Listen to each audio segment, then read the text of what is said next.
Hey, listen, if you haven't heard about Anchor, it's the easiest way to make a podcast. And here, let me explain. It's free. Yeah, it's free. There's a creation tool that allows you to record and edit your podcast right from your phone or computer. Anchor will distribute your podcast for you so it can be heard on Spotify, Apple Podcasts, and many more. You can make money from your podcast with no minimum listenership. It's everything you need to make a podcast in one place. This is what you need to do. Go download the free Anchor app right now or go to anchor.fm to get started.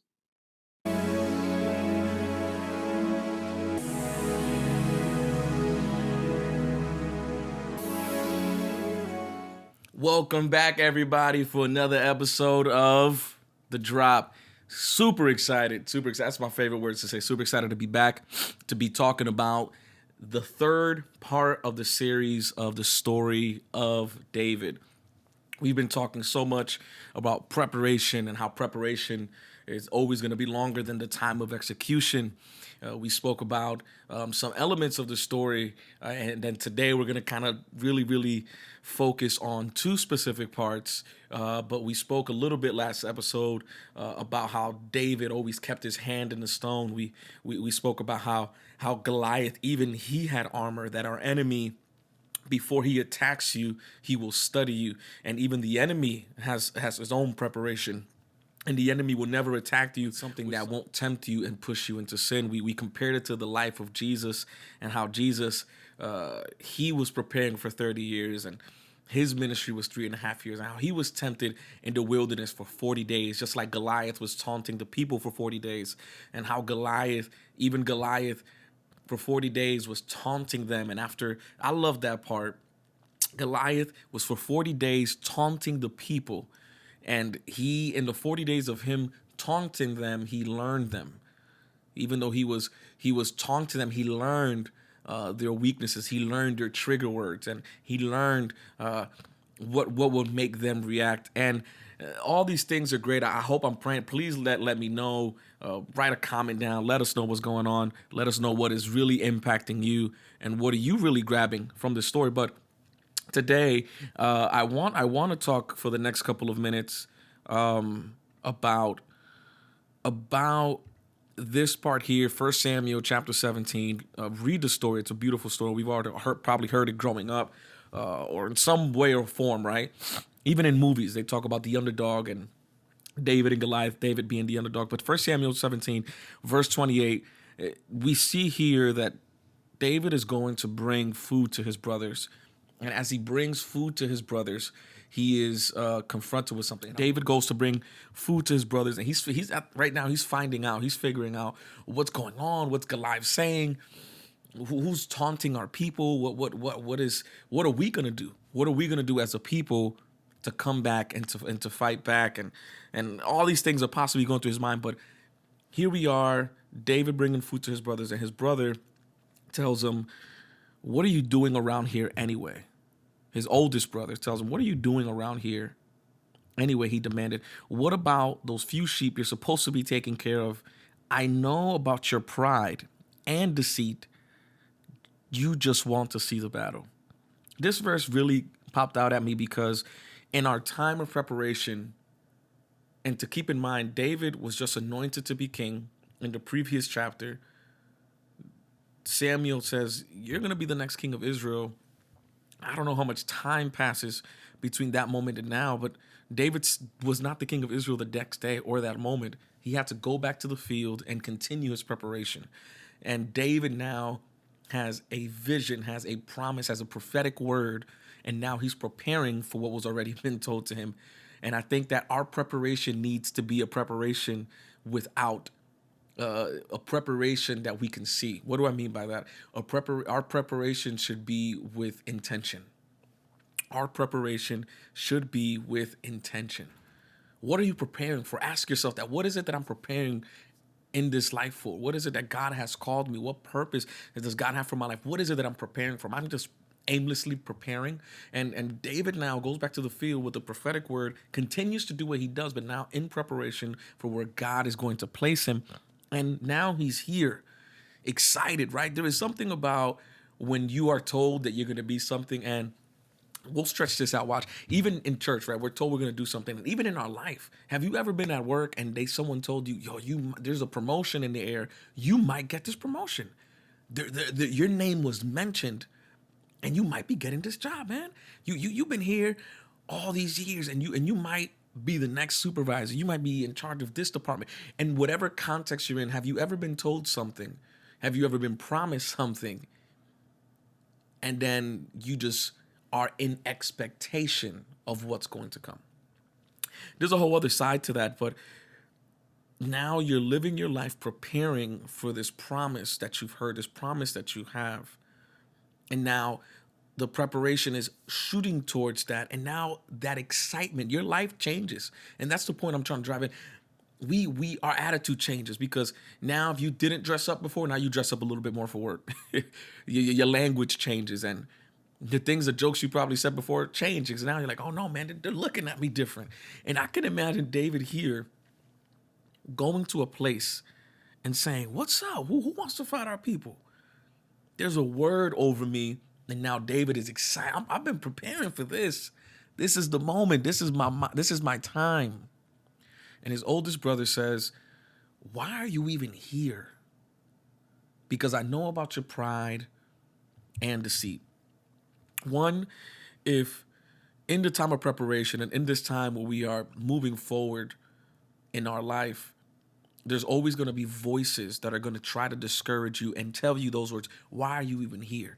There are voices that are going to make you feel and make you believe that you don't belong where you belong. But let me tell you something. You are in the right place. You are where you need to be, even though it may not feel like it. But don't let voices overpower the word. Don't let voices overpower what God already has placed inside of you. So those voices should never be louder than what's already been established, that what's already been said over your life from God. And now we are in this time in our life where we are hearing voices, and now we're questioning, why am I here?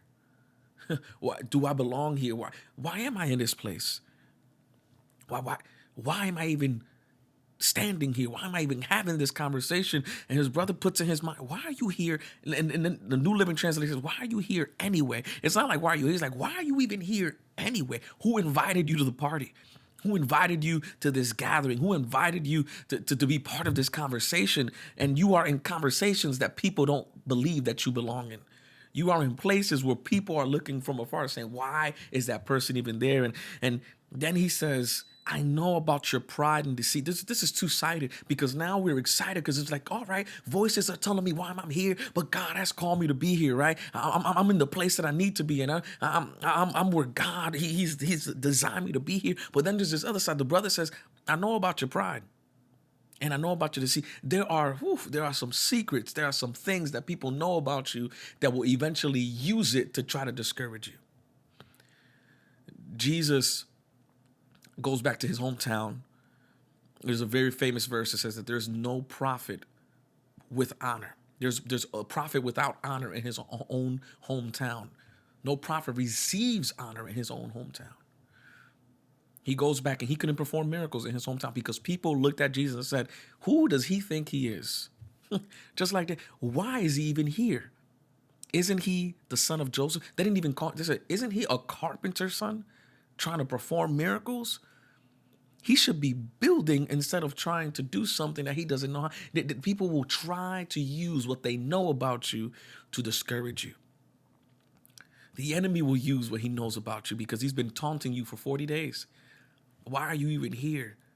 Aren't you this type of person? And it is revealed here that regardless of how we want to take this, the older brother knew something about David that the people didn't. The older brother says, I know about your pride. I know why you're here. And I'm not saying that because later on, I think it is revealed that David had some issues, had some pride issues. We see in the life of David, we're going to dive more into that, but I reflect here, and as you listen to this, I really hope that you are evaluating and God is speaking to you that there are things in our life that we must be careful and not allow the enemy to use to distract us. Yeah, we're going to make mistakes. Yes, we're not perfect. Yes, all those things happen, but it doesn't mean that we live that way, and neither does it mean that the enemy can use it to discourage you. He can throw all that he wants, but I want to encourage you, don't let your past dictate your future. Don't let those things make you leave the position that you're in right now. We'll dive more into this the next episode. If you go down in the chapter, verse 40, it says, as Goliath moved closer to attack, David quickly ran out to meet him. I love this part. It says that as he ran, Goliath went towards David, and now David goes to run towards Goliath. It says that he ran towards him, and then he reached into his shepherd's bag. And I mentioned this last episode. He kept his hand on the stone while he ran forward. This is key. Our preparation, that in the time of execution, should make us run. You should be comfortable running towards your execution because you've prepared that well.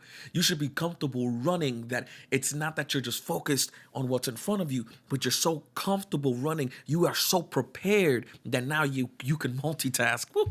Preparation should drive you to multitask.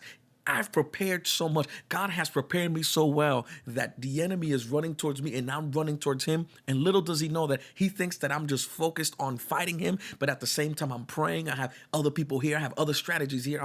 I'm in the word. I'm all these things are happening. I'm a multitasker because my preparation has allowed me to multitask at the time of execution. Preparation should not be one-sided. Preparation should not be this tunnel vision. Preparation should not just be linear. It should be preparation is I can read the vision, now I can run with it, and now I can do other things. I'm preparing others while I'm focused on what God has called me to do. I'm doing other things without losing sight of what's happening. Sometimes there are some people that can only do one thing at a time, and their lips are quivering, and they're just so focused on the one thing that they're running towards it and can't do. You can't talk to somebody when they're preparing. Have you ever talked to somebody and they're like, no, I can't even listen to you. I'm watching this show. I'm watching this. But God says we are in a season, and this is for us right now. We are in a season that our preparation should make us run, should make us multitaskers. And we're in a season of quiet, in a season of silence, and preparation is silence. Preparation should be in silence. But after coming out of this silence, we should be running. We are sitting still. Preparation causes you to sit still. Execution will push you to run. Preparation will cause you to sit still, but execution will cause you to run. So I encourage every listener that don't let the enemy use your past to dictate your future. Don't allow the secrets of your past kill the purpose and the unknown and kill what God and the destiny that he has for you. Don't allow people and voices to say, why are you here? Don't let that discourage you.